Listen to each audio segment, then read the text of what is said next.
Good morning, students. I am your English teacher, Subhadra. Today we will read poem Amanda, written by Robin Klein. आज हम पढ़ेंगे poem Amanda जो कि robin clean द्वारा लिखी गई है।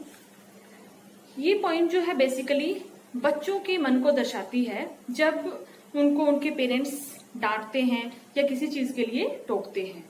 आपके साथ भी ऐसा होता होगा कि जब आपके पेरेंट्स आपको कुछ बोलते हैं, आपको कुछ किसी चीज के लिए मना करते हैं, डांटते हैं, तो आपको ऐसा लगता है कि काश मेरा कुछ अलग ही संसार होता जहां पे मुझे कोई नहीं डांटता, मैं ऐसे रहता या ऐसे रहती।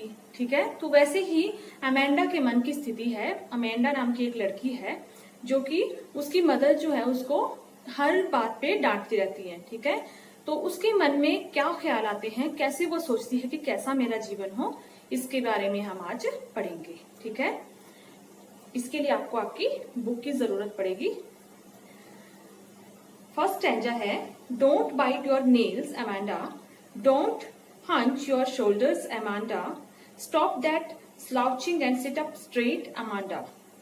यहाँ पे ये जो स्टैंजा है ये अमेंडा की मदर द्वारा बोला जा रहा है। ठीक है, वहां पे ये बोल रही हैं, अमेंडा की मदर बोल रही है, don't bite your nails Amanda, कि अमेंडा अपने नेल्स को बाइट मत करो, मत खाओ। जैसे आदत होती है बच्चों में कि वो नेल्स बाइट करते हैं। ठीक है, तो अमेंडा की मदर उसको डांट रही है कि आप अपने नेल्स मत खाओ। Don't hunch your shoulders Amanda, hunch का मतलब होता है झुक के बैठना। जैसे कई बच्चों को आदत होती है कि वो झुक के बैठते हैं बिल्कुल, तो उसकी मदर डांट रही है कि अमेंडा अपने शोल्डर्स को, अपने कंधों को झुका के मत बैठो। Stop that slouching and sit up straight, slouching मतलब बिल्कुल रिलैक्स, बिल्कुल अनमने जिस जैसा मन करे वैसे उस ढंग से बैठना। ठीक है, झुक के टेढ़े होके। तो उसकी मदर उसको डांट रही है कि सीधे बैठो, ऐसे झुक के ऐसे रिलैक्स होके मत बैठो। There is a language emerald sea where the sole inhabitant is me, a mermaid drifting blissfully। तो देखो ये स्टैंजा जो है बच्चों, ये अमेंडा के उस वर्ल्ड को दर्शा रहा है जहां पे वो बिल्कुल अकेले रहना चाहती है।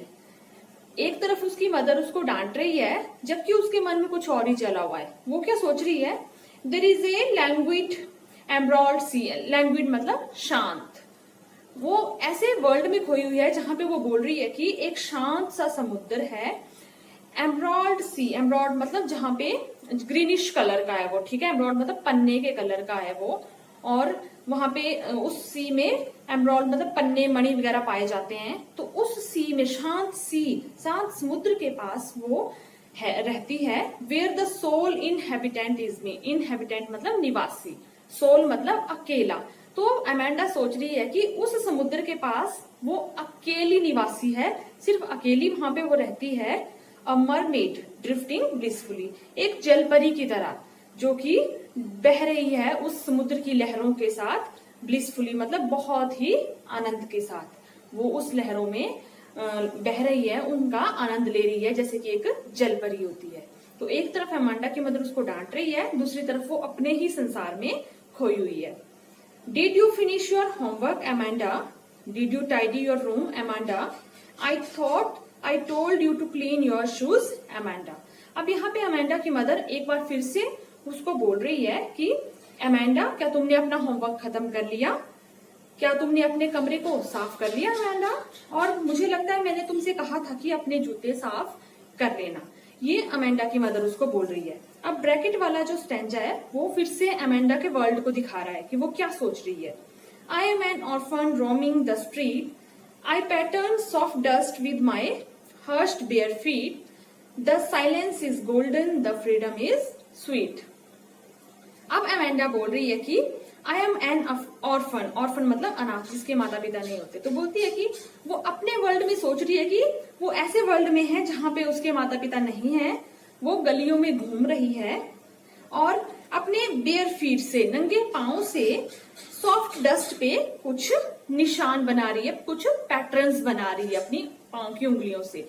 तो यहाँ पे बेयर फीट इसलिए बोला गया है क्योंकि ऊपर वाले स्टैंजा में जो अमेंडा है उसकी मदर ने उसे कहा था कि तुम अपने शूज साफ कर लेना, मैंने तुम्हें शूज साफ करने के लिए कहा था। तो यहाँ पे कॉन्ट्रास्ट दिखाया गया है कि देखिए अमेंडा की मम्मी ने उसको बोला कि शूज साफ कर लेना, लेकिन अमेंडा का जो वर्ल्ड है वहां पे उसको शूज की भी जरूरत नहीं है, वो नंगे पांव से खेलना चाहती है।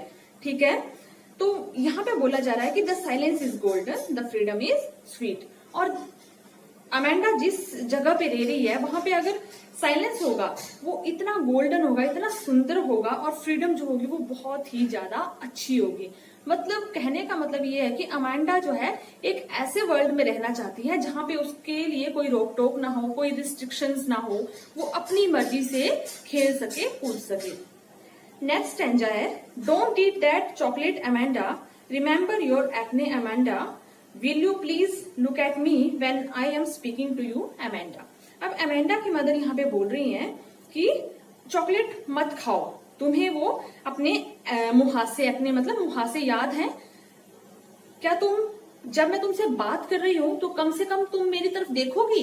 ठीक है, तो मदर उसको डांट रही है कि चॉकलेट मत खाओ, तुम्हें मुहासे हो जाएंगे, और जब मैं तुमसे बात कर रही हूँ तो एटलीस्ट मेरी तरफ देखा करो। ठीक है, अब अमेंडा क्या सोच रही है, I M Rapunzel, I have not a care. Life is in a tower is tranquil and rare. I will certainly never let down my bright hair. अब आप लोगों ने रेपेंजल जो स्टोरी है वो सुनी होगी या टीवी या कार्टून वगैरह में देखी होगी। तो रेपेंजल नाम की एक लड़की थी जो कि एक टावर में रहती थी, जिसके बहुत लंबे सुनहरे बाल थे।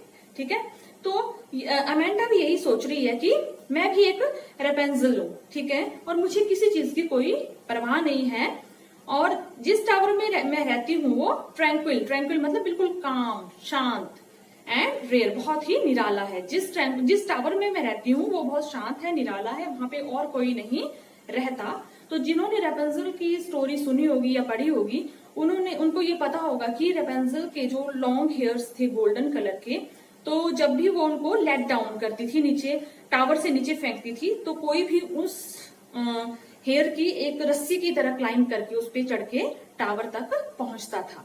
ठीक है, तो I will certainly never let down my bright hair. तो यहाँ पे अमेंडा बोल रही है कि मैं तो कभी अपने बाल नीचे नहीं गिराऊंगी। क्यों? क्योंकि मैं नहीं चाहती कि कोई भी मेरे टावर में चढ़ के आए, मैं बिल्कुल अकेली रहना चाहती हूँ।